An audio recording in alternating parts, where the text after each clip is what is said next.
تھی وہ گر گئی یا اس میں آگ لگ گئی یا گھر میں کسی کی وفات ہو گئی، تو ان قسم کی باتوں پر یعنی جو شخص مبتلا ہوتا ہے وہ صدمے سے چور چور ہوتا ہے۔ تو ایسے موقع پر جب کسی کو صدمہ پہنچے کسی بھی حوالے سے، تو ثواب کی نیت سے اس دکھیاری کی دل جوئی کر کے ہم عظیم ثواب کا حقدار بن سکتے ہیں، اور اسی کو تعزیت کہا جاتا ہے۔ یعنی تعزیت کا مطلب کیا ہوتا ہے؟ جیسے ہم بھی جو عالمی مدنی مرکز فیضان مدینہ میں حاضر ہیں، تو ہم بھی یہاں روز ہی مدنی مذاکرے میں دیکھتے ہیں کہ امیر اہل سنت کسی سے تعزیت کر رہے ہیں یا کسی کی عیادت کر رہے ہیں۔ تو تعزیت کسے کہتے ہیں؟ علماء نے لکھا ہے کہ مصیبت زدہ آدمی کو صبر کی تلقین کرنا یہ تعزیت کہلاتا ہے۔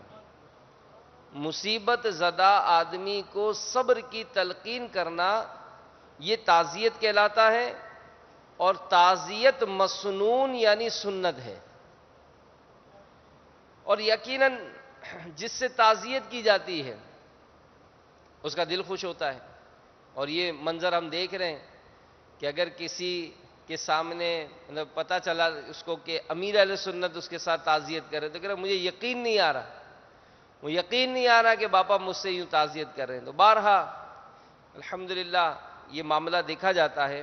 تو یہ ایک بہت بڑے ثواب کا بھی ذریعہ ہے، اور اس سے مسلمان کے دل میں خوشی داخل ہوتی ہے۔ اور ایک حدیث میں آتا ہے کہ بے شک اللہ عز و جل کی بارگاہ میں فرائض کے بعد سب سے زیادہ پسندیدہ عمل یہ ہے کہ مسلمان کو خوش کرے۔ صلو علی الحبیب۔ یہ اٹھائیں یہاں سے مدینہ۔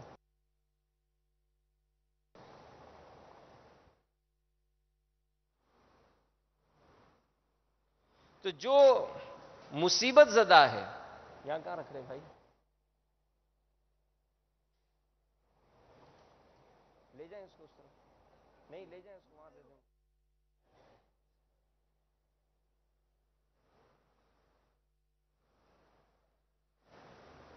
صلو علی الحبیب صلی اللہ تعالی علیہ وسلم۔ جو مصیبت زدہ ہے، یہ اندازہ لگائیں کہ اگر کسی کی عمارت جل گئی ہے، کسی کا حادثہ ہو گیا اور نئی گاڑی لی تھی وہ ٹوٹ پھوٹ کا شکار ہو گئی، یا جناب کسی کے یہاں چوری ڈکیتی ہو گئی، جو بیٹی کا بہن کا جو جہیز کا سامان رکھا تھا وہ سارا چور چرا کر یا ڈاکو جو ہے وہ لوٹ کر لے گئے۔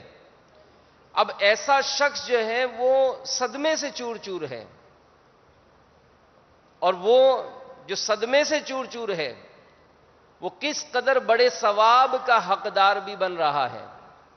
تو ایسے موقع پر جب کوئی کسی کا دل خوش کرنے کے لیے، دل جوئی کے لیے اس سے ملاقات کرتا ہے اور اس کے سامنے تعزیت کرتا ہے، اس کی دل جوئی کرنے کی کوشش کرتا ہے، اس کو کتنا ثواب ملتا ہے کہ حضرت سیدنا عبداللہ رضی اللہ تعالی عنہ سے روایت ہے، تاجدار رسالت، شہنشاہ نبوت، مخزن جود و سخاوت صلی اللہ تعالی علیہ وآلہ وسلم کا فرمان برکت نشان ہے، جو کسی مصیبت زدہ سے تعزیت کرے گا اس کے لیے مصیبت زدہ جتنا ثواب ہے۔ ایک اور روایت سنی، حضرت سیدنا فضیل بن عیاض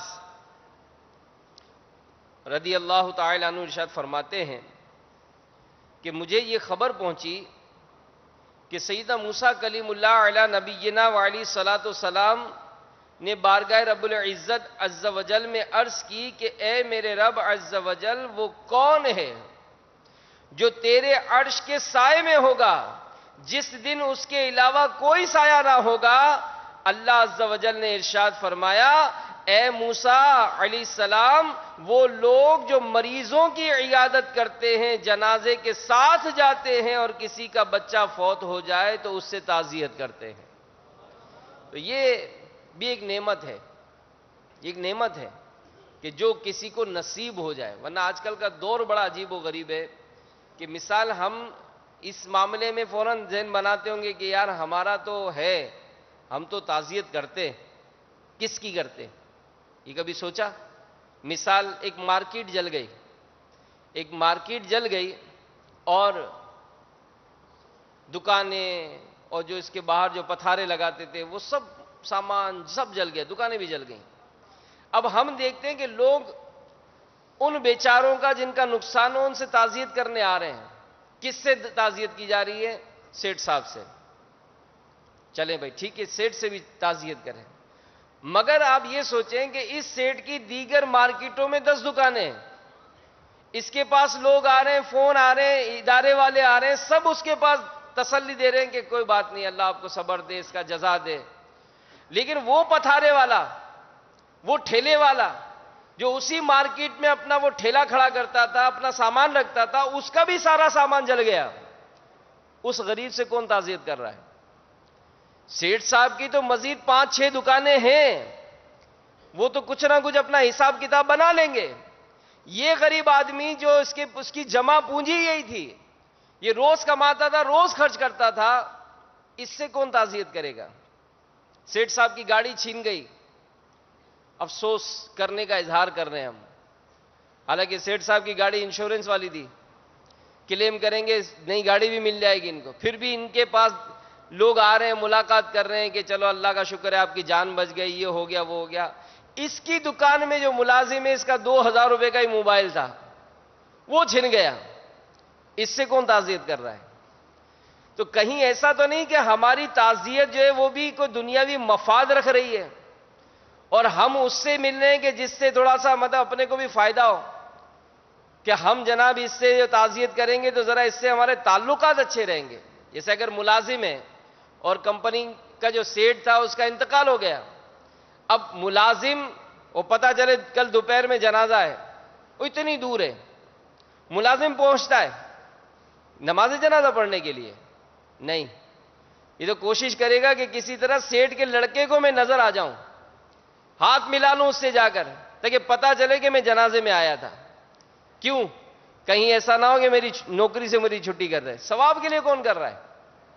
رشتہ داروں میں ہم جو عموماً جنازوں میں شرکت کے لیے جاتے ہیں یا عموماً ہماری جو ترکیب ہوتی ہے، تو کہاں کس طرح سے تعزیت کی جا رہی ہے؟ جنازوں میں شرکت کے لیے ہمیں کیا اس بات کا شوق ہوتا ہے کہ کسی نیک بندے کا جنازہ ہوگا، میں پڑھوں گا تو میری مغفرت ہو جائے گی، یا فلاں عالم صاحب اس کا جنازہ پڑھائیں گے تو ان عالم صاحب کے پیچھے جنازہ پڑھیں گے تو ہم سب کی مغفرت ہو جائے گی، یا چلے اتنے عاشقان رسول اس کے جنازے میں شامل ہوں گے، نہ جانے کون اللہ کا ایک نیک بندہ اس کے جنازے میں شریک ہوگا، اس کی برکت سے مغفرت کا انعام مل جائے گا. چلو اس اچھی اچھی نیتوں کے ساتھ میں شرکت کروں، یہ ہوتا ہے. یا بس کسی طرح میں فلاں کو نظر آ جاؤں، جنازہ ملے نہ ملے بس میں اس سے ہاتھ ملا لوں کہ میں تمہارے والد کے جنازے میں آیا تھا. جیسے ہمارے یہاں عموماً باب المدینہ میں کئی ایک برادریوں میں یہ ایک دستور ہے، سوئم کا سلسلہ ہوتا ہے، کل خانی جس کو آپ بولتے ہیں.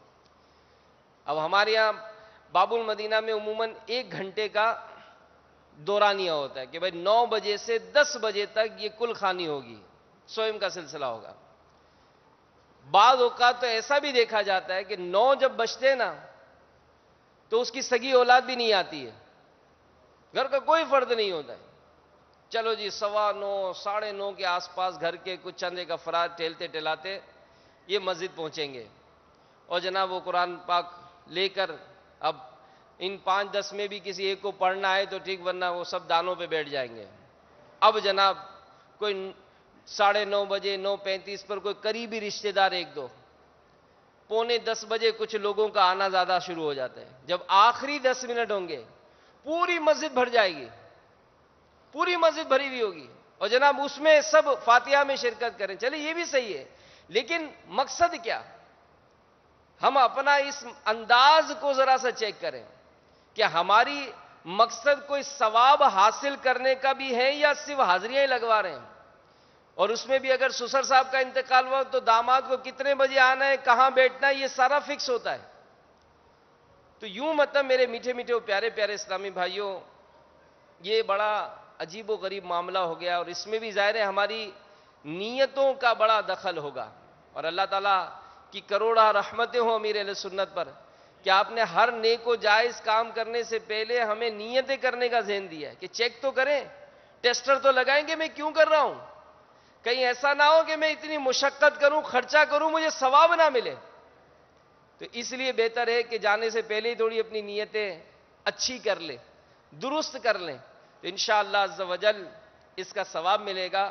اور یہ تعزیت جو کہ سنت بھی ہے، لوگوں کا اس میں دل خوش ہوتا ہے، دل جوئی ہوتی ہے، بہترین اجر و ثواب کا ذریعہ ہے. امیر المومنین حضرت سیدنا عمر بن خطاب رضی اللہ تعالی عنہ سے روایت ہے، تاجدار رسالت شہنشاہ نبوت صلی اللہ علیہ وآلہ وسلم کا فرمان ذیشان ہے، قیامت کے دن پکارنے والا پکارے گا، کہاں ہیں وہ لوگ جو دنیا میں مریضوں کی عیادت کرتے تھے؟ بس جب وہ حاضر ہوں گے انہیں نور کے ممبروں پر بٹھایا جائے گا جہاں یہ اللہ عز و جل سے شرف کلام کریں گے جبکہ لوگ حساب دے رہے ہوں گے. تو دنیا کی اس مختصر سی زندگی میں یہ انداز اپنا لیں، مسلمانوں کی خیر خبر لینا، دل جوئی کرنا، اس کو اپنا لیں، انشاءاللہ دنیا اور آخرت کی برکتیں ملیں گی. حضرت ابو ہریرہ رضی اللہ تعالی عنہ سے روایت ہے، انہوں نے فرمایا رسول اللہ صلی اللہ علیہ وآلہ وسلم کا ارشاد ہے، جسے کسی جنازے کی خبر ملے وہ اہل میت کے پاس جا کر ان کی تعزیت کرے، اللہ تعالیٰ اس کے لیے 1 قرات ثواب لکھے گا. پھر اگر جنازے کے ساتھ جائے اللہ تعالیٰ 2 قرات اجر لکھے، پھر اس پر نماز پڑھے تو 3 قرات، پھر دفن میں حاضر ہو تو 4، اور ہر قرات کوہ احد کے برابر ہے. اب تعزیت کریں کیسے؟ یہ بھی نہیں آتا ہے. جیسے امیر علیہ فرماتے ہیں کہ بات کرنا نہیں آتی، بات کرنا نہیں آتی. بھئی کیا حال ہے؟ جی اللہ کا شکر. اور سب ٹھیک ہے؟ جی اللہ کا شکر. گھر میں سب خیریت ہے؟ اب یہ 3 جملے بولے، بات تو ایک ہی تھی نا.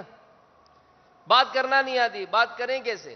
تو تعزیت کیسے کرنی ہے یہ بھی سن لیجئے. تعزیت کرنے والے کو چاہیے کہ عاجزی، انکساری اور رنج و غم کا اظہار کرے. لیکن اس میں بھی جیسے کہ وہ فرماتے ہیں، باپا نے فرمایا کہ کسی کے مثال 80 سال یا 90 سال کے دادا جان کا انتقال ہو گیا، اب ہم مل رہے ہیں اس سے، السلام علیکم، مجھے بہت افسوس ہوا آپ کے دادا کا انتقال ہو گیا. افسوس تو اس پوتے کو بھی نہیں ہوا ہے، افسوس تو پوتے کو بھی نہیں ہوا ہے، کیونکہ دادا کو شوگر بھی، دادا کو ٹی بی بھی، دادا کو کینسر بھی، طرح طرح کے امراض دادا کے تھے، یہاں تک کہ بہت عرصے سے آزمائش میں تھے. تو ہم جو یہ کہہ رہے ہیں یار مجھے بہت افسوس ہوا آپ کے دادا کا انتقال ہوا، یہ کیا ہے؟ تو پہلے تولو، پہلے تولو.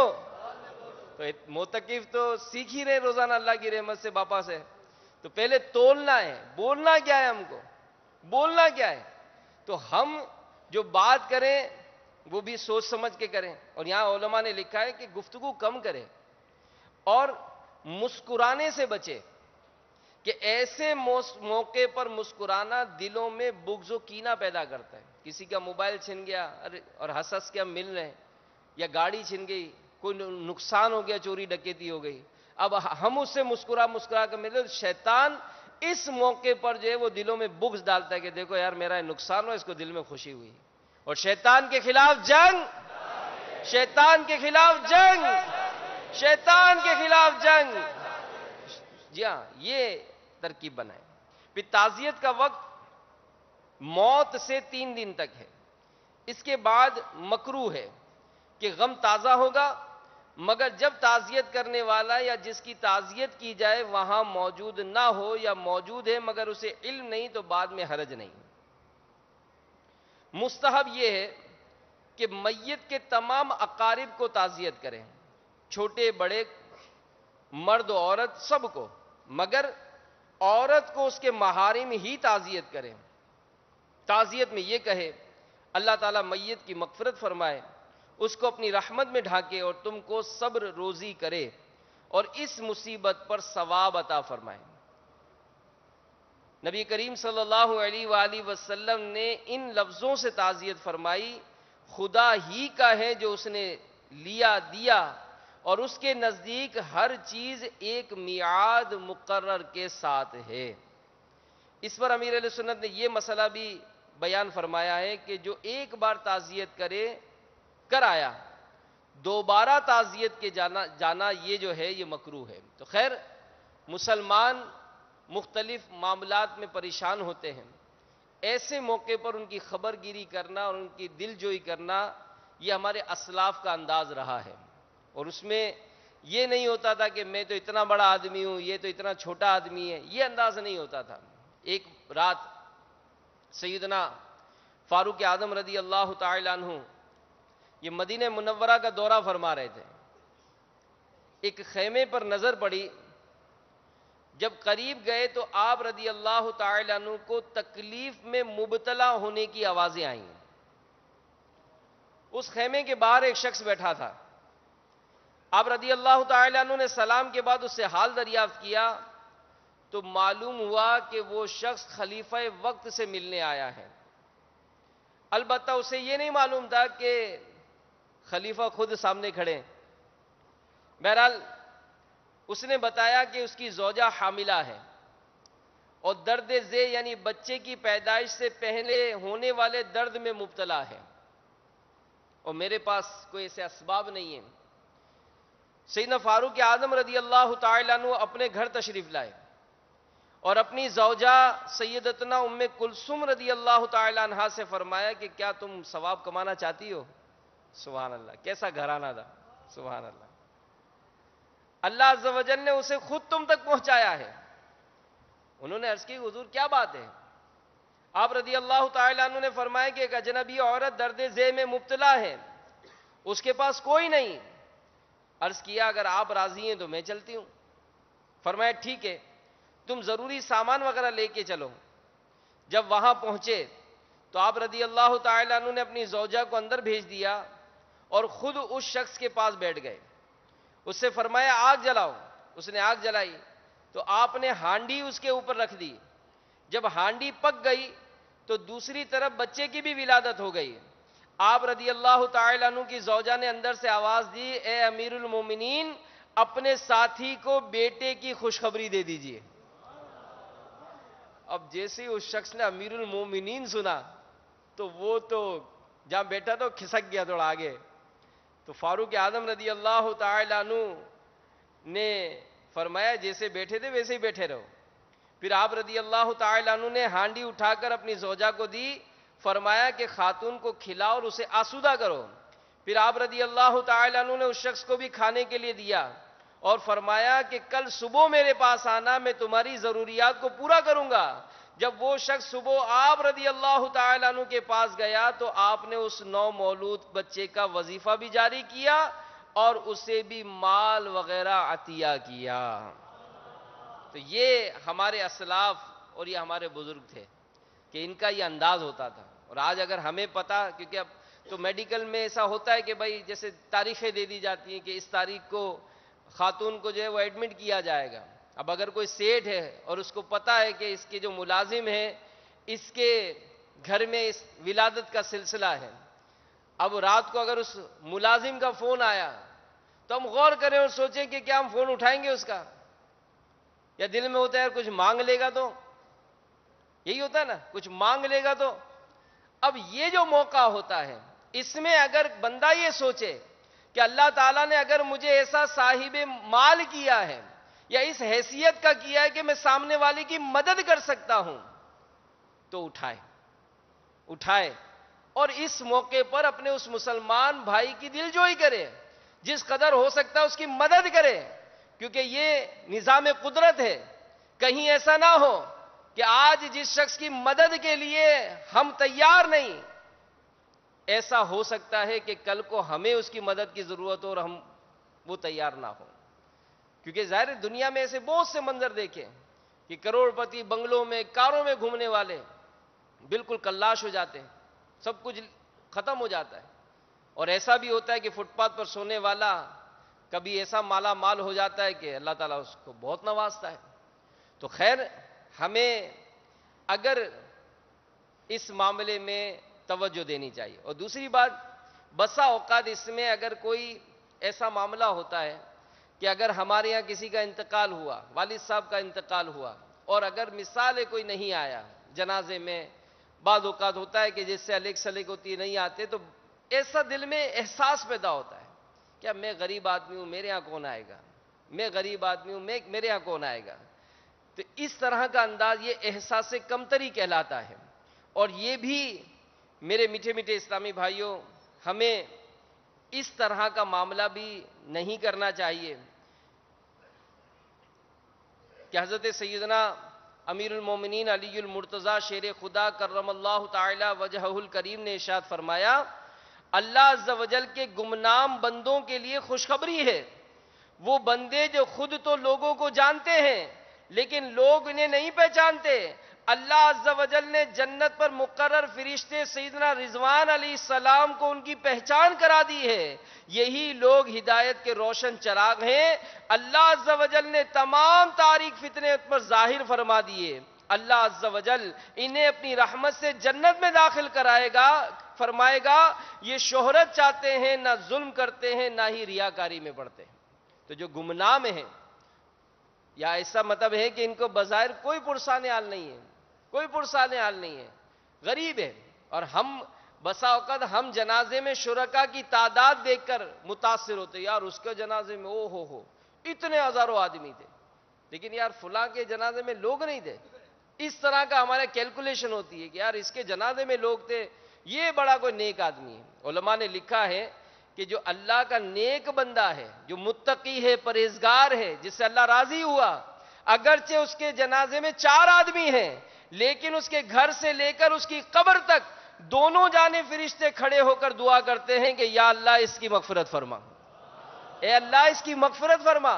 تو ہم تو ڈھونڈیں ایسے غریبوں، مسکینوں، ناداروں، ان کو ڈھونڈیں کہ اگر ان کے جنازے میں شرکت کی سعادت ملے تو کیا معلوم اس کے جنازے میں شرکت کی برکت سے ہی ہماری مغفرت ہو جائے. تو بہرحال مصیبت اگر مصیبت پہنچتی ہے تو اس ضمن میں ہمیں جو تاکید کی گئی وہ پڑھنا ہے انا للہ و انا الیہ راجعون. اور اس کی فضیلت کیا ہے سنیے. ام المومنین حضرت ام سلمہ رضی اللہ تعالی عنہا فرماتی ہیں، میں نے سید المرسلین صلی اللہ علیہ وآلہ وسلم کو یہ فرماتے سنا کہ جس مسلمان پر کوئی مصیبت آئے اور وہ اللہ تعالیٰ کے حکم کے مطابق انا للہ و انا الیہ راجعون پڑھے اور یہ دعا کرے کہ اے اللہ میری اس مصیبت پر مجھے اجر عطا فرما، مجھے اس کا بہتر بدل عطا فرما، اللہ تعالیٰ اس کو اس سے بہتر بدل عطا فرمائے گا. حضرت ام سلمہ رضی اللہ تعالیٰ عنہ فرماتی ہیں کہ جب ابو سلمہ رضی اللہ تعالیٰ عنہ فوت ہو گئے تو میں نے سوچا کہ مسلمانوں میں حضرت ابو سلمہ رضی اللہ تعالیٰ عنہ سے بہتر کون ہوگا. وہ تو پہلے گھر والے ہیں جنہوں نے حضور پر نور صلی اللہ علیہ وآلہ وسلم کی طرف ہجرت کی. فرماتی میں نے بہرحال یہ دعا کر لی، تاکید ہوئی تھی نا کہ انا للہ و انا الیہ راجعون پڑھنا ہے اور دعا کرنی ہے کہ اے اللہ مجھے اس مصیبت پر اجر عطا فرما، مجھے اس سے بہتر بدل عطا فرما. فرماتی ہے میں نے دعا تو کر لی مگر یہ سوچا کہ اس سے بہتر مجھے بدل کیا ملے گا. چنانچہ اللہ تعالیٰ نے ان کے بدلے مجھے رسول اللہ صلی اللہ علیہ وآلہ وسلم عطا فرما دیے، جو کہ حضرت ابو سلمہ رضی اللہ تعالیٰ عنہ سے بہت بہتر تھے، ام المومنین بن گئی بعد میں یہ. تو بہرحال یہ پڑھنے کی تاکید دی گئی. اور پھر بعض اوقات ہوتا ہے کبھی بیٹا فوت ہوا تھا، بیٹے سے بڑی محبت تھی، یاد آتا ہے کیا کرنا چاہیے.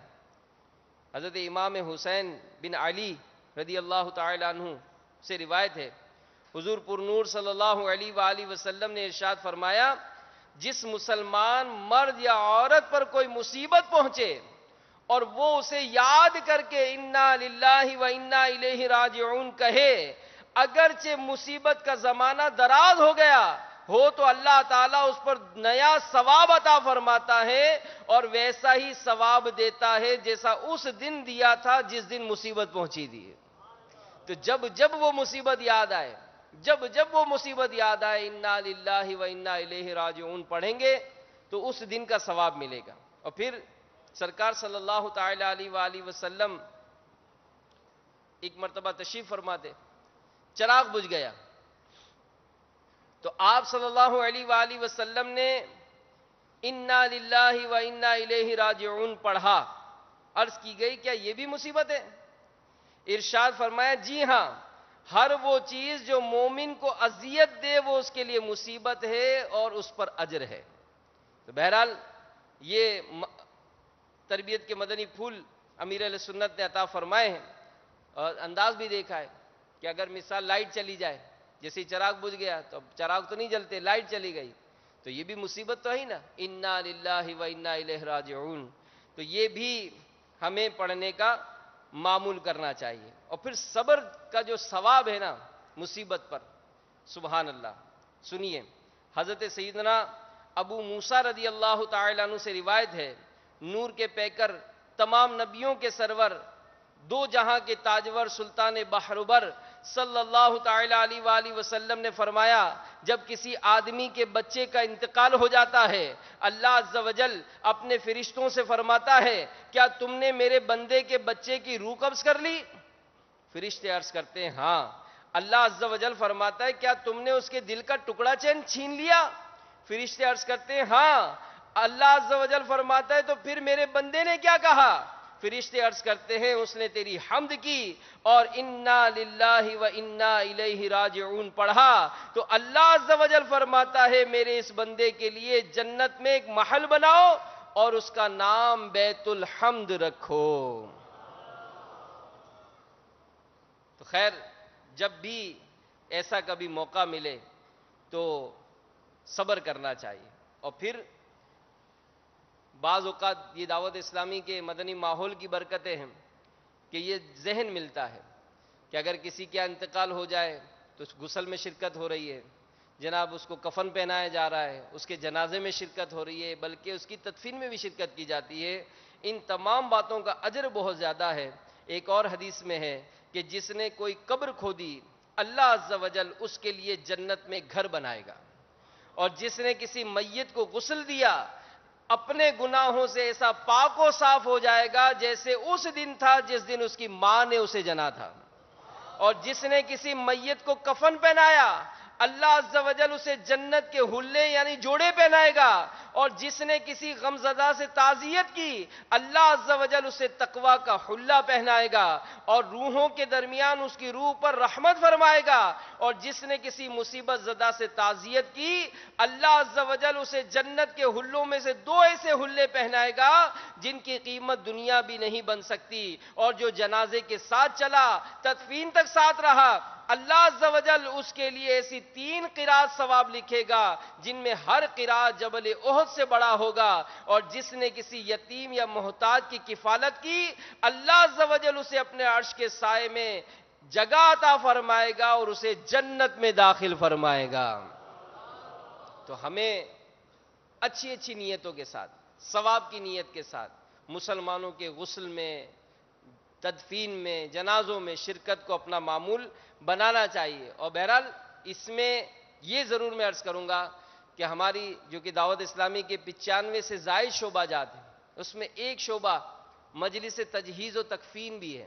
جی ہاں، یہ الحمدللہ ہر ڈویژن سطح پر اس کو قائم کیا جا رہا ہے، اور اسلامی بھائیوں کو اس پہ تربیت بھی دی جا رہی ہے کہ وہ مسلمانوں کو سنت کے مطابق غسل دیں۔ الحمدللہ اسلامی بہنوں کی ایک بہت بڑی تعداد ہے جو اس کی تربیت حاصل کر کے اسلامی بہنوں کو سنت کے مطابق جو غسل میت وغیرہ کا سلسلہ ہوتا ہے، تو ان تمام باتوں کا یہ جو سلسلہ ہے یہ دعوت اسلامی کی طرف سے فی سبیل اللہ کیا جاتا ہے، فی سبیل اللہ کیا جاتا ہے۔ اور یہ اللہ کی رحمت ہے کہ اس طرح کے معاملات میں جو بے احتیاطیاں کی جا رہی ہیں تو ان سے بھی اپنی میت کو بچانا ہے۔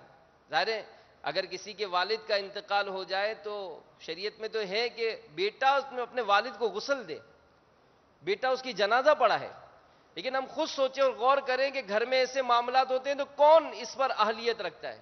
بلکہ بعض اوقات تو پورے دیہات میں، قصبے میں ایسا کوئی شخص نہیں ہوتا جو میت کو غسل دے۔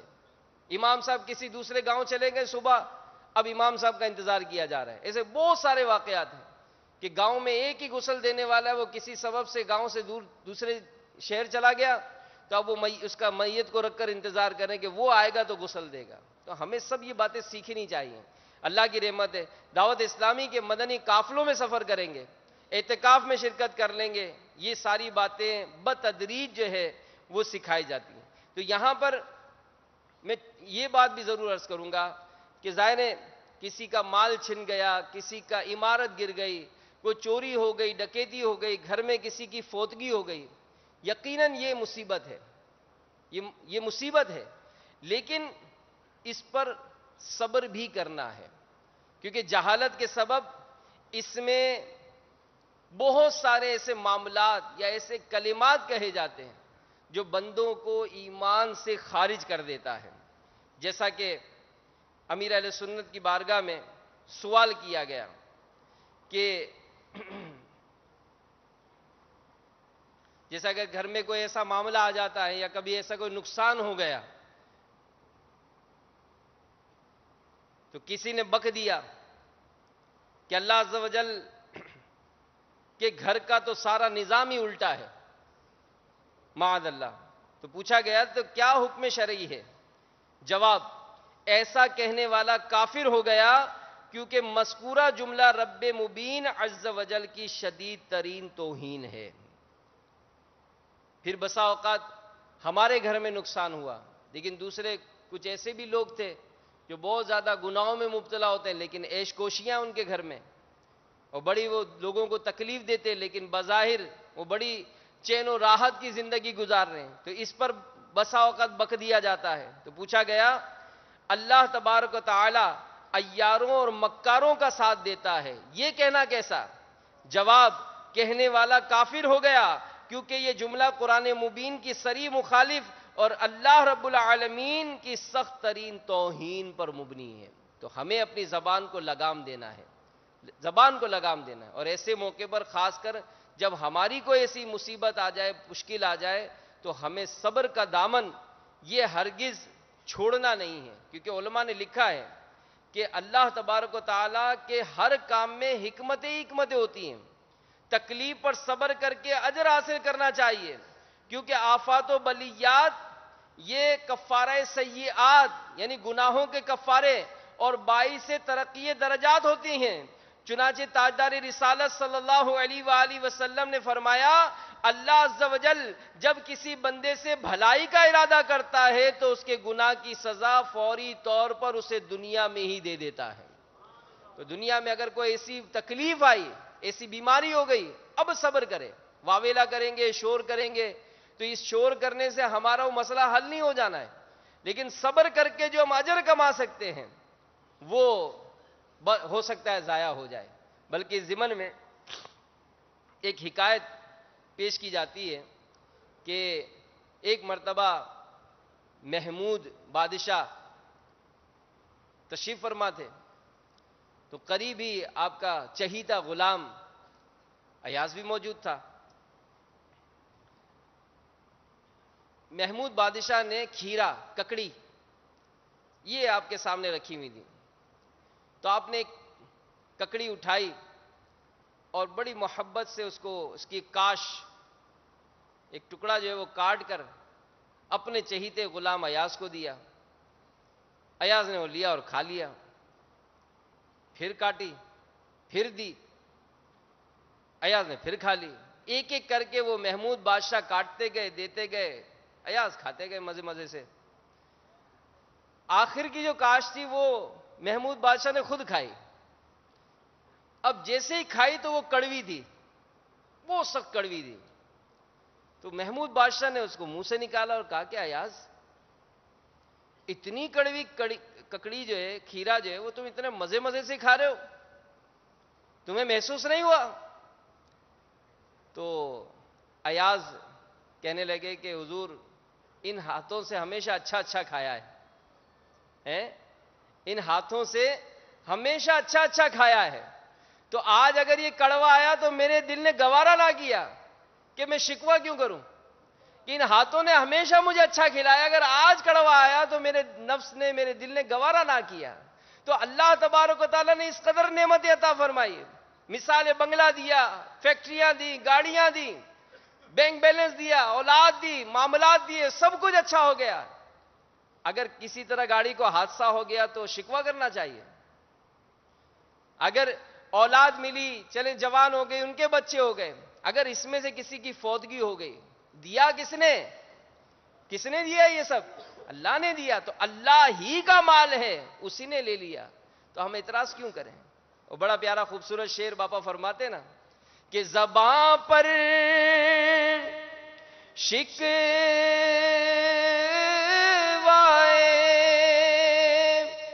رنجو علم لایا نہیں کرتے، نبی کے نام لیوا غم سے گھبرایا نہیں کرتے، نبی کے نام لیوا غم سے گھبرایا، اور جو ان کے دامن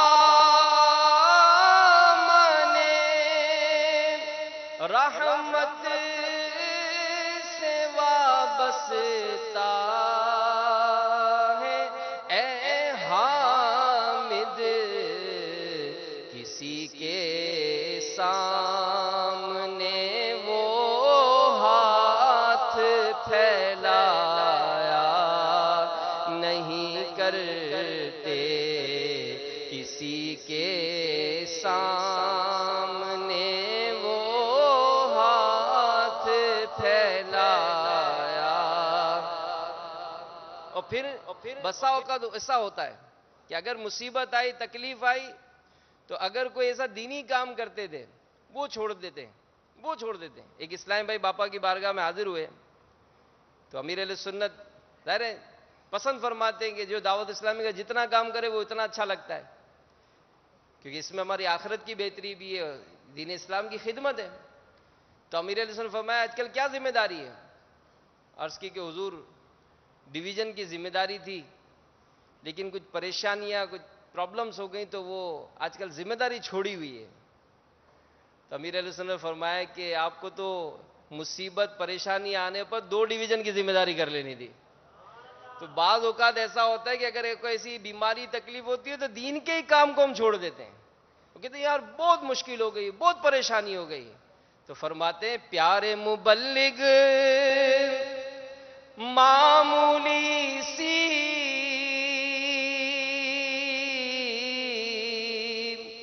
مشکل پہ گھبراتا ہے، پیارے مبلغ معمولی سی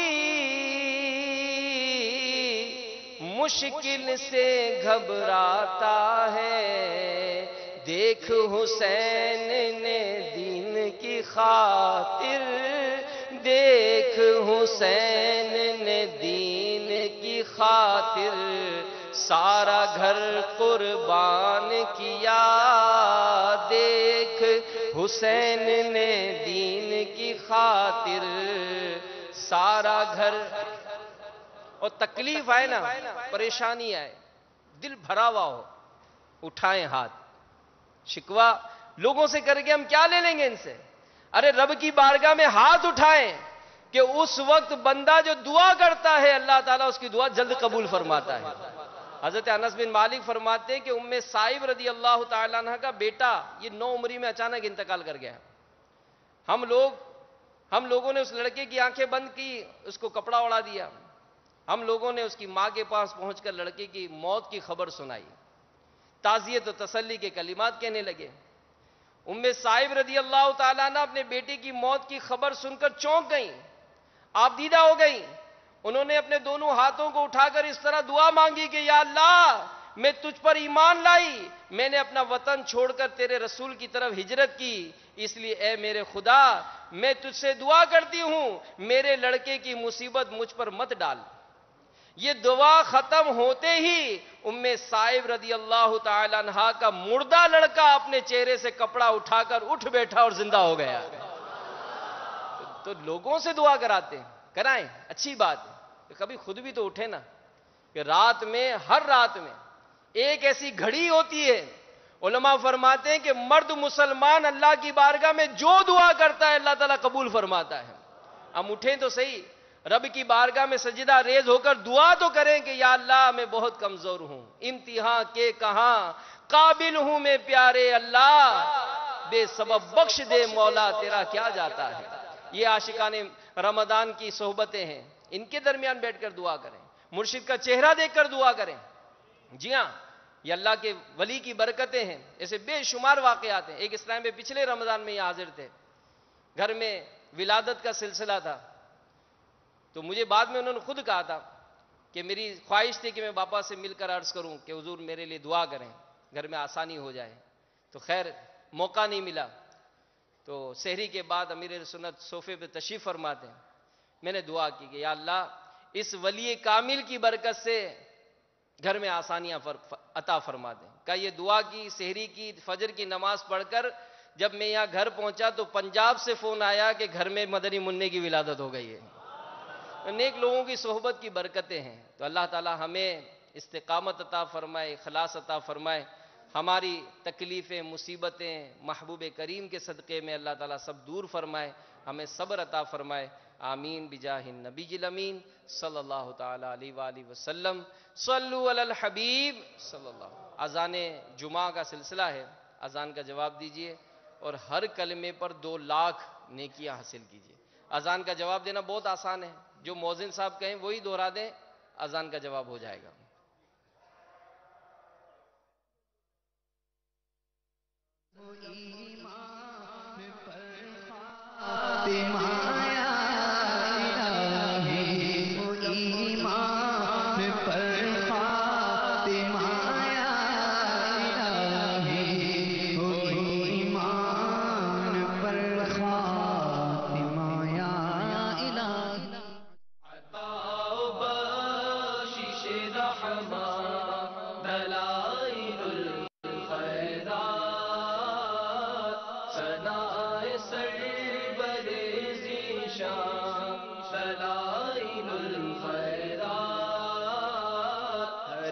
مرضی سے شفا ہے دلائل الخیرات، ہر ایک مرضی سے شفا ہے دلائل الخیرات. عطا و بخشش رحمت دلائل الخیرات. الحمدللہ رب العالمین والصلاة والسلام على سید المرسلین. اما بعد فاعوذ باللہ من الشیطان الرجیم. بسم اللہ الرحمن الرحیم. الصلاة والسلام علیک یا رسول اللہ وعلى آلک واصحابک یا حبیب اللہ. الصلاة والسلام علیک یا نبی اللہ وعلى آلک واصحابک یا نور اللہ. حدیث پاک کا مفہوم ہے، حضور جان عالم صلی اللہ تعالی علیہ وآلہ وسلم نے ارشاد فرمایا، جو مجھ پر روزانہ 50 مرتبہ درود پاک پڑھتا ہے کل بروز قیامت میں اس سے مصافحہ فرماؤں گا. صلو علی الحبیب صلی اللہ تعالی علی محمد. مدنی چینل کے ناظرین، گزشتہ سلسلے میں آپ نے حضرت ربیعہ رضی اللہ تعالیٰ عنہ کا واقعہ سماعت فرمایا تھا کہ جس میں انہوں نے حضور جان عالم صلی اللہ تعالی علیہ وآلہ وسلم سے جنت مانگی تھی. تو حضور جان عالم صلی اللہ تعالی علیہ وآلہ وسلم نے انہیں جنت عطا فرما دی، اور صرف جنت ہی نہیں بلکہ ساتھ میں آپ کی رفاقت اور اپنی خدمت گزاری کی سعادت بھی عطا فرما دی۔ تو یہ تو سلطان دارین تاجدار کونین صلی اللہ تعالی علیہ وآلہ وسلم ہیں۔ یہ اگر اپنے کسی غلام کو جنت بخش دیں تو اس میں کون سا تعجب کا مقام ہے۔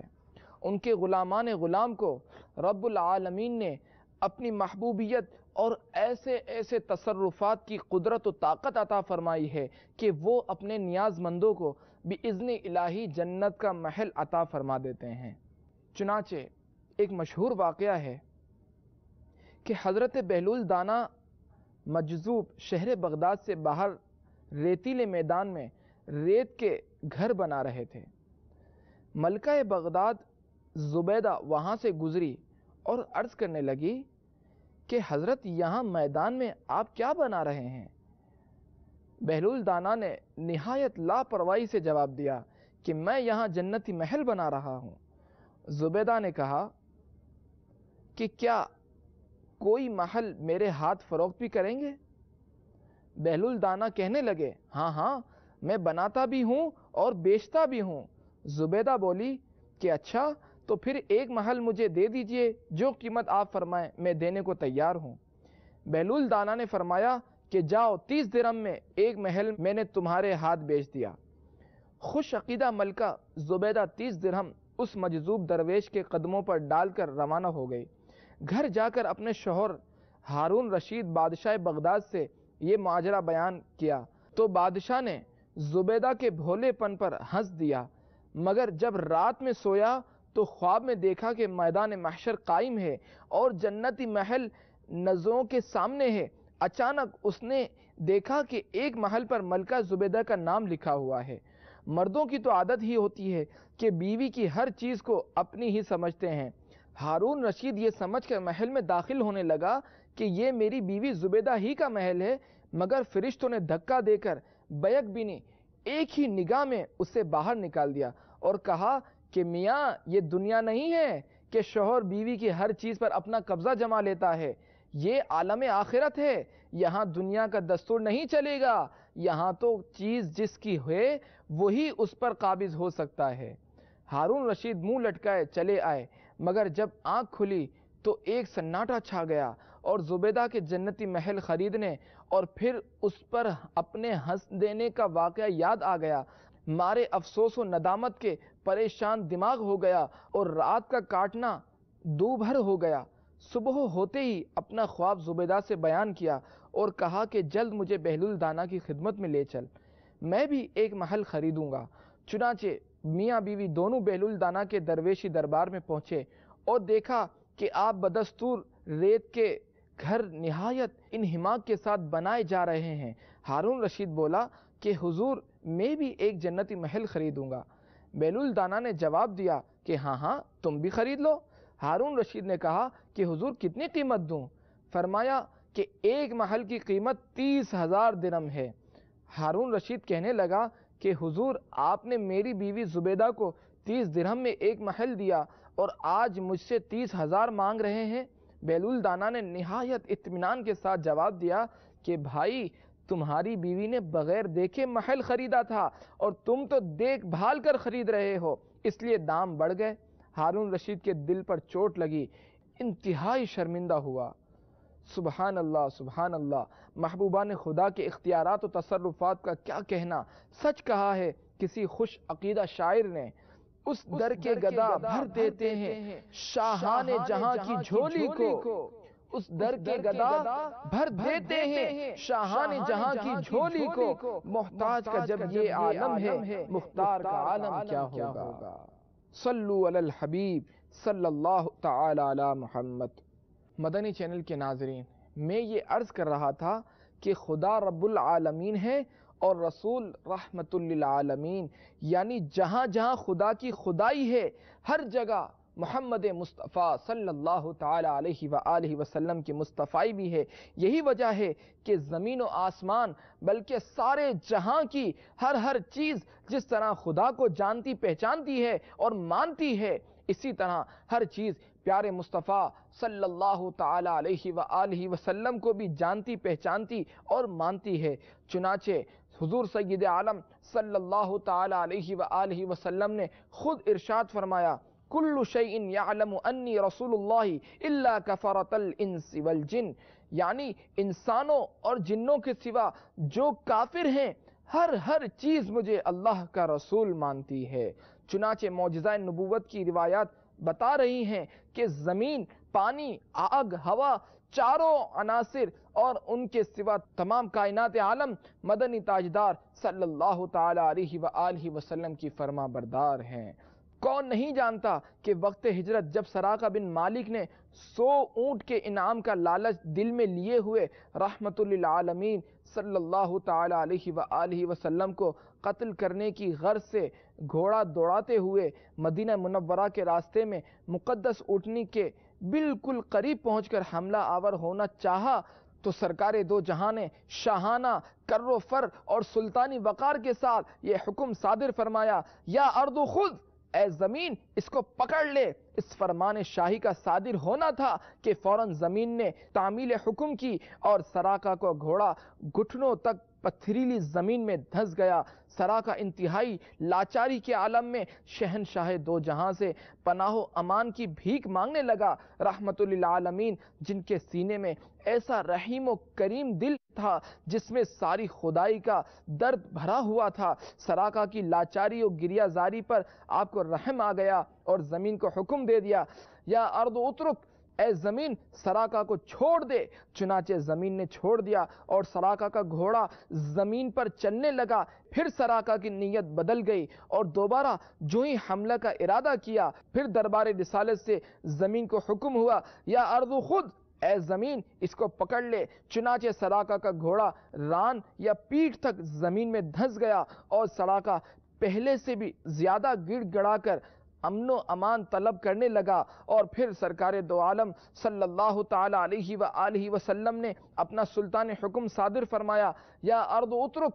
سراقہ کا گھوڑا زمین سے باہر نکل گیا، لیکن سراقہ خوف و دہشت سے کانپ رہا تھا۔ اس کو رحمت للعالمین کی خدا داد قوت و نبوت کا یقین ہو چکا تھا، اور اس نے سمجھ لیا کہ آج مکہ سے ہجرت کرنے والا یہ مسافر عنقریب فاتح مکہ ہوگا۔ اس وقت میری اس بے ادبی کو شمع رسالت کے پروانے بھلا کس طرح معاف کریں گے؟ عرض کرنے لگا کہ حضور مجھے امن کا پروانہ تحریر فرما دیں، میں عہد کرتا ہوں کہ اگر دوسرا کوئی شخص آپ کی تلاش میں آتا ہوگا تو میں اس کو واپس لوٹا دوں گا۔ چنانچہ حضور جان عالم صلی اللہ تعالی علیہ وآلہ وسلم نے حضرت ابو بکر صدیق رضی اللہ تعالیٰ عنہ کو حکم دیا اور انہوں نے امن کا پروانہ تحریر کر کے سراقہ کو دے دیا۔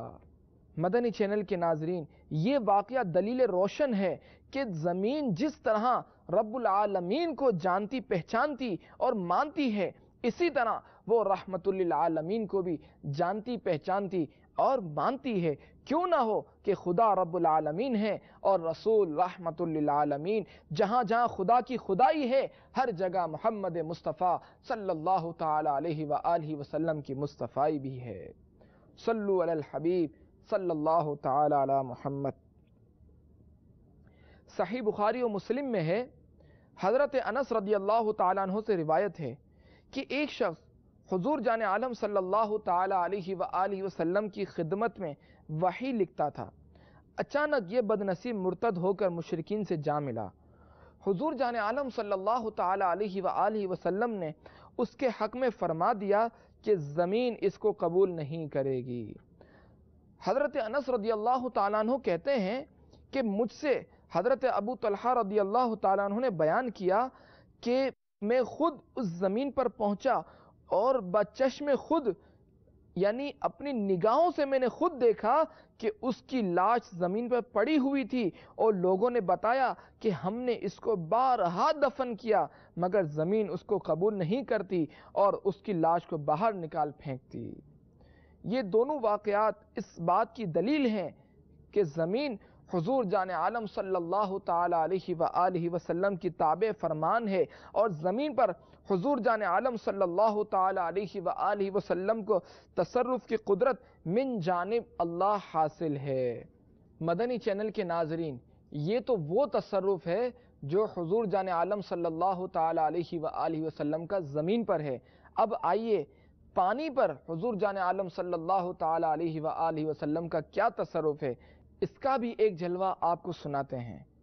ابن سعد سالم بن ابی الجعد سے روایت کرتے ہیں کہ ایک مرتبہ حضور جان عالم صلی اللہ تعالی علیہ وآلہ وسلم نے ایک مشک پانی بھر کر صحابہ کی ایک جماعت کو عطا فرمایا اور فرمایا کہ اس مشک کو لے لو، یہ تمہارے راستے کا توشہ ہے۔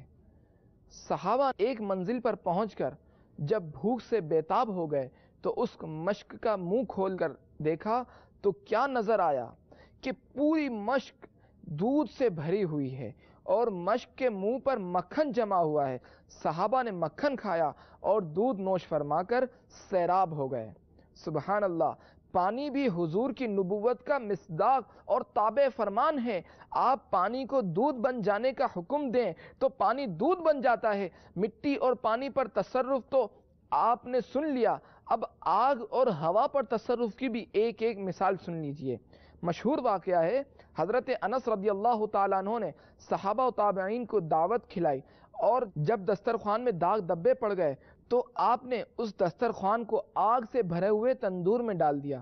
مولانا روم فرماتے ہیں، ترجمہ: تمام مہمان یہ دیکھ کر حیران رہ گئے اور سب لوگ اسی انتظار میں تھے کہ دسترخوان جلے گا اور دھواں نکلے گا، مگر ہوا یہ کہ تھوڑی دیر کے بعد اس دسترخوان کو تندور سے نکالا تو صاف و سفید اور تمام میل کچیل سے صاف ہو گیا تھا۔ قوم نے پوچھا کہ اے پیارے صحابی، کیا وجہ ہے کہ یہ دسترخوان آگ میں نہیں جلا بلکہ صاف و سفید ہو گیا؟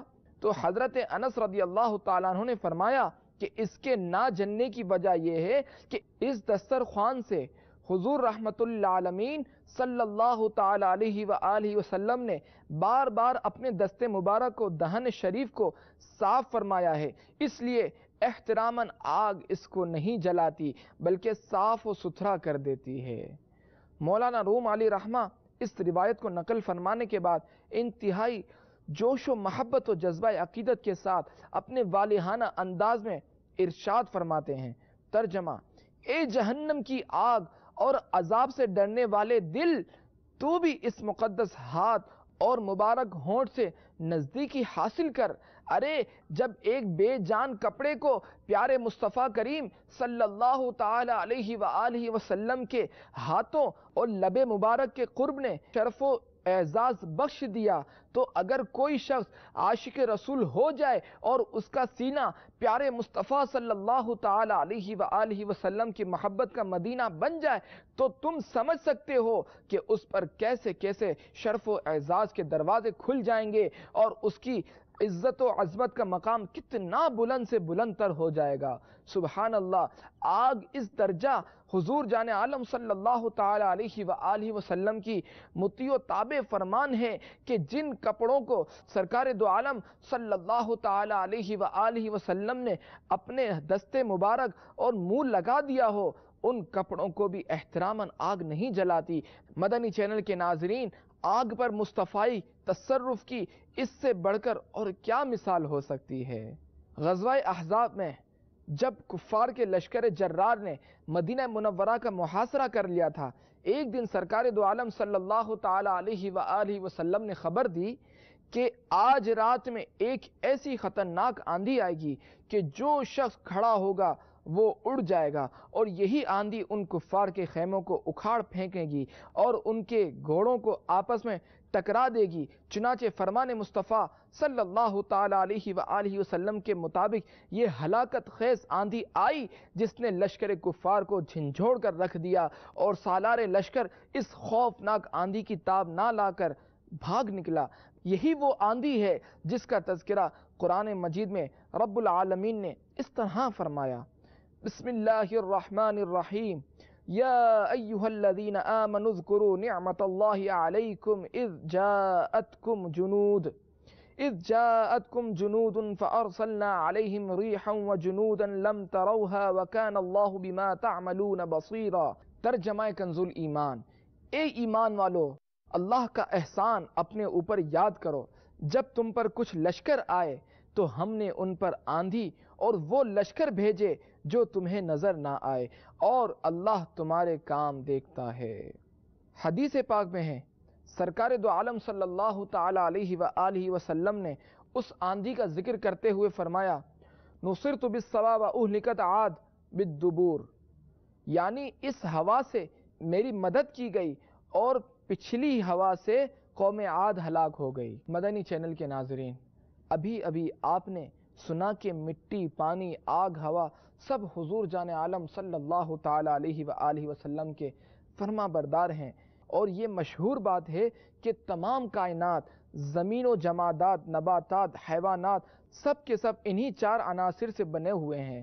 جب یہ چاروں عناصر پیارے مصطفیٰ صلی اللہ تعالی علیہ وآلہ وسلم کے فرما بردار ہیں اور چاروں پر تصرفات مصطفیٰ صلی اللہ تعالی علیہ وآلہ وسلم کی حکومت ہے، تو ثابت ہو گیا تمام کائنات زمین شہنشاہ مدینہ کے فرما بردار ہیں، اور سب پر بإذن اللہ پیارے محبوب کا تصرف و اختیارات ہے۔ یہی وجہ ہے کہ درخت آپ کے اشارے پر زمین چیرتے ہوئے چلے آئے اور حکم پاتے ہی پھر اپنی جگہ پر لوٹ آئے۔ اونٹوں نے، ہرنیوں نے، پرندوں نے آپ سے فریاد کی، پتھروں نے کلمہ پڑھا اور سلام کیا، پہاڑ اپنی پشت پر آپ کا قدم دیکھ کر مسرت سے جھوم اٹھا۔ جنگ بدر میں حضرت عکاشہ کو ایک خشک لکڑی دی اور اشارہ فرما دیا تو وہ چمکتی ہوئی برق تلوار بن گئی۔ حضرت عکاشہ عمر بھر تلوار سے جہاد کرتے رہے، یہاں تک کہ صدیق اکبر رضی اللہ تعالیٰ عنہ کی خلافت میں مرتدین سے جہاد فرماتے ہوئے شہید ہو گئے۔ اسی طرح غزوہ احد میں حضرت عبداللہ بن جحش کی تلوار ٹوٹ گئی۔ رسول کریم صلی اللہ تعالی علیہ وآلہ وسلم نے ایک کھجور کی شاخ ان کے ہاتھ میں دے دی جو فوراً تلوار بن گئی۔ یہ تلوار عبداللہ بن جحش کے پاس آخری دم تک رہی اور ان کی وفات کے بعد 200 دینار میں فروخت ہوئی۔ قتادہ بن نعمان اندھیری رات میں مسجد نبوی سے گھر جانے لگے تو حضور جان عالم صلی اللہ تعالی علیہ وآلہ وسلم نے انہیں ایک درخت کی شاخ عطا فرمائی اور فرمایا کہ جاؤ، یہ شاخ ایسی روشن ہو جائے گی کہ 10 آدمی تمہارے آگے اور 10 تمہارے پیچھے چلیں گے، اور ساتھ ہی یہ غیب کی خبر دی کہ تم گھر میں پہنچو گے تو ایک کالی چیز پر نظر پڑے گی، اسے مار کر نکال دینا۔ چنانچہ ان کے گھر تک یہ شاخ ٹارچ کی طرح روشن رہی اور گھر میں ایک کالی چیز نظر آئی جس کو قتادہ نے مار کر پھینک دیا۔ حضرت ابو ہریرہ رضی اللہ تعالیٰ عنہ کو حضور جان عالم صلی اللہ تعالی علیہ وآلہ وسلم نے تھوڑے سے چھہارے عطا فرمائے اور حکم دیا کہ اس کو اپنی تھیلی میں رکھ لو اور جب تمہارا جی چاہے اس میں سے ہاتھ ڈال کر نکال لو، خود کھاؤ، دوسروں کو کھلاؤ، مگر خبردار اس تھیلی کو کبھی جھاڑنا مت، یہ چھہارے کبھی ختم نہ ہوں گے۔ سبحان اللہ، سبحان اللہ۔ حضور جان عالم صلی اللہ تعالی علیہ وآلہ وسلم کا حکم پا کر یہ چھہارے ایسے بابرکت ہو گئے کہ حضرت ابو ہریرہ رضی اللہ تعالیٰ عنہ نے 30 برس تک ان چھہاروں کو کھاتے اور کھلاتے رہے، بلکہ کئی من اس میں سے خیرات بھی کر چکے، مگر وہ ختم نہیں ہوئے، یہاں تک کہ حضرت عثمان رضی اللہ تعالیٰ عنہ کی شہادت کے دن وہ تھیلی کمر سے کٹ کر کہیں گر پڑی، جس کا عمر بھر حضرت ابو ہریرہ رضی اللہ تعالیٰ عنہ کو صدمہ رہا، اور وہ نہایت رقت انگیز اور درد بھرے لہجے میں یہ شعر پڑھتے پھرتے تھے: للناس ہم ولی فی اليوم ہمان فقد الجرابی وقتل الشیخ عثمان، یعنی سب کو تو آج ایک غم ہے مگر مجھے 2 غم ہیں، ایک تھیلی گم ہونے کا، دوسرے حضرت عثمان غنی رضی اللہ تعالیٰ عنہ کی شہادت کا۔ یہ نورانی واقعات چمکتے ہوئے سورج کی طرح اعلان کر رہے ہیں کہ زمین و آسمان کے تمام کائنات رحمت للعالمین کو جانتی، پہچانتی اور مانتی ہے، اور سب آپ کے فرمان پر قربان، اور ان سب پر آپ کا تصرف علی الاعلان ہے، اور ان ساری مخلوقات الہیہ میں خدا کی خدائی کے ساتھ محمد مصطفیٰ صلی اللہ تعالی علیہ وآلہ وسلم کے مصطفائی کا بھی جلوہ نظر آ رہا ہے۔ تو کیوں نہ ہو کہ خدا رب العالمین ہے اور خود حضور جان عالم صلی اللہ تعالی علیہ وآلہ وسلم رحمت للعالمین ہیں۔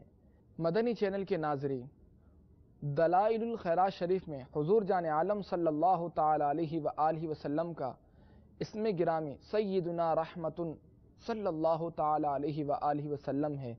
اللہ تبارک و تعالی قرآن مجید فرقان حمید میں ارشاد فرماتا ہے وَمَا أَرْسَلْنَاكَ إِلَّا رَحْمَةً لِّلْعَالَمِينَ۔ اس آیت کریمہ کا مطلب یہ ہوا کہ حضور جان عالم صلی اللہ تعالی علیہ وآلہ وسلم رحم عینی سارے جہاں پر رحمت فرمانے والے ہیں، اور سارا جہان آپ کا مرحوم یعنی آپ کی رحمت سے نوازا ہوا ہے۔ یاد رکھیے کہ ہر مرحوم اپنے راحم کا محتاج ہوتا ہے، یعنی رحمت پانے والا رحمت عطا کرنے والے کا محتاج ہوتا ہے، رحمت عطا کرنے والا رحمت پانے والے کا محتاج نہیں ہوتا۔ آیت کریمہ نے صاف صاف بتا دیا کہ حضور جان عالم صلی اللہ تعالی علیہ وآلہ وسلم رحمت عطا فرمانے والے ہیں اور سارا جہان ان کی رحمت پانے والا ہے۔ لہٰذا اس آیت کریمہ سے یہ مسئلہ بھی ثابت ہو گیا کہ سارا عالم حضور جان عالم صلی اللہ تعالی علیہ وآلہ وسلم کا محتاج ہے، اور آپ عالم میں سے کسی چیز کے محتاج نہیں، آپ صرف خدا کے محتاج ہیں اور ساری خدائی آپ کی محتاج ہے۔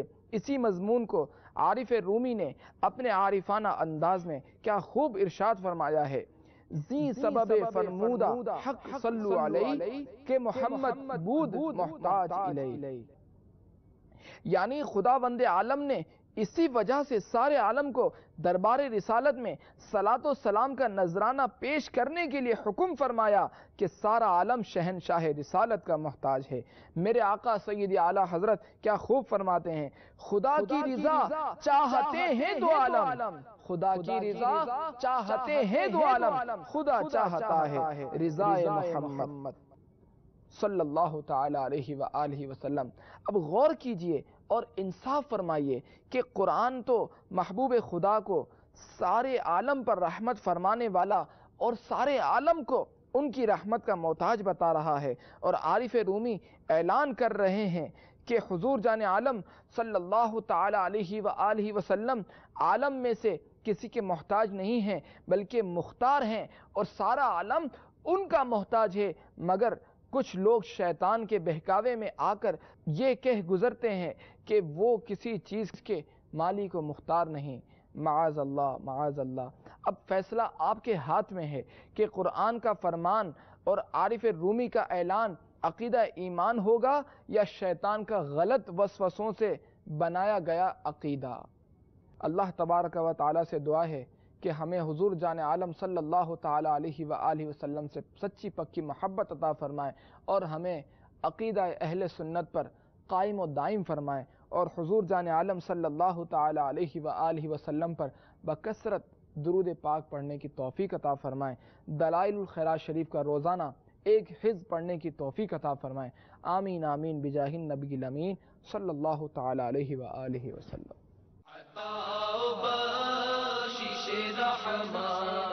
دلائل الخیرات ثنائے سرور ذیشان، دلائل الخیرات ہر ایک مرض سے شفا ہے، دلائل الخیرات ہر ایک مرض سے شفا ہے، دلائل الخیرات عطا و بخشش رحمت، دلائل الخیرات۔ یا اللہ عطا و دعوت اسلامی کو قبول عطا و دعوت اسلامی کو قبول اسے شرور و فتن سے صدا بچا یا رب، اسے شرور و فتن سے صدا بچا یا رب۔ الحمد لله رب العالمين والصلاة والسلام على سيد الأنبياء والمرسلين، أما بعد فأعوذ بالله من الشيطان الرجيم، بسم اللہ الرحمن الرحیم. الصلاة والسلام علیک یا رسول اللہ وعلی آلک واصحابک یا حبیب اللہ. الصلاة والسلام علیک یا نبی اللہ وعلی آلک واصحابک یا نور اللہ. مدنی چینل کے ناظرین، دعوت اسلامی کی مدنی خبروں کے ساتھ حاضر ہیں. ابتداءً چند منتخب جھلکیاں. آ گیا رمضان ہے، آ گیا رمضان ہے، مرحبا صد مرحبا پھر آ گیا رمضان ہے، مرحبا صد مرحبا پھر آ گیا رمضان ہے. کھل اٹھے مرجائے دل، کھل اٹھے مرجائے دل، تازہ ہوا ایمان ہے. شیخ طریقت امیر اہل سنت دامت برکاتہم العالیہ کے مدنی پھولوں کا حسین گلدستہ مدنی مذاکرہ. آ گیا رمضان ہے، آ گیا رمضان ہے. مناجات افطار میں ہوئے سب اشک بار، روئے زار زار. آ گیا رمضان ہے، آ گیا رمضان ہے. مجلس ویٹنری ڈاکٹرز کے تحت افطار اجتماع بھینس کالونی میں. آ گیا رمضان ہے، آ گیا رمضان ہے. سابق وزیر اعظم پاکستان سید یوسف رضا گیلانی کے مدنی چینل کو تاثرات. آ گیا رمضان ہے، آ گیا رمضان ہے. اور اب مدنی خبروں کی تفصیل. ابتدا میں پھولوں کی مانند مدنی منوں پر شفقت کا ہوا ذکر شب گزشتہ. اور بھی کئی دلچسپ معلوماتی اور اہم ترین مدنی پھولوں کا گلدستہ مدنی مذاکرہ شیخ طریقت امیر اہل سنت دامت برکاتہم العالیہ کا عالمی مدنی مرکز فیضان مدینہ باب المدینہ کراچی پاکستان میں بعد ظہر و تراویح جاری ہے. آپ بھی جھلکیوں سے فیضیاب ہو جائیے. لگتا تو امام ہے الیاس قادری، تدبیر تیری تام ہے الیاس قادری. محمد مبشر اتاری گلزار طیبہ سے. میرا نام محمد حسن رضا اتاری، مرکز اولیاء لاہور سے بابا بات کر رہا ہوں. میرا نام آصف شہزاد اتاری ہے، میرا تعلق سبز پور سے ہے. میں محمد عادل اتاری باب المدینہ کراچی سے 30 دن کے اعتکاف کے لیے حاضر ہوا ہوں. علی پور فراج سے آیا ہوں، اسلام آباد سے. جسے خراٹے بہت آتے ہوں، وہ قافلے اور اتقاف وغیرہ میں دوسروں کی نیند خراب کرتے ہیں، ایسے شخص کا کوئی علاج عنایت فرمائیے. واقعی اگر جس کو خراٹے زیادہ آتے ہوں اور اس کی وجہ سے یہ ثابت ہو کہ لوگوں کو ایذا ہو رہی ہے، پھر تو اس کو لوگوں سے دور ہی سونا ہوگا. قافلے میں بھی اس کو ایسی جگہ سلایا جائے کہ جہاں اس کی آواز سے کسی کو تکلیف نہ ہو. بعض کو خراٹے ہلکے پھلکے آتے ہیں، اس سے تکلیف نہیں ہوتی عام طور میں، لیکن اس کی کوئی دوا، اس کا کوئی علاج ابھی تک سنا نہیں. شاید آپ کو معلوم ہو کہ ہلکے ہلکے خراٹے جو کسی کے لیے ایذا کے باعث نہ ہو، یہ سرکار صلی اللہ تعالی علیہ وآلہ وسلم سے بھی ثابت ہے. کچھ لوگ استنجا خانوں کی دیواروں پر مختلف تحریریں لکھ دیتے ہیں، اس حوالے سے مدنی پھول ارشاد فرما دیجیے. پرلے درجے کی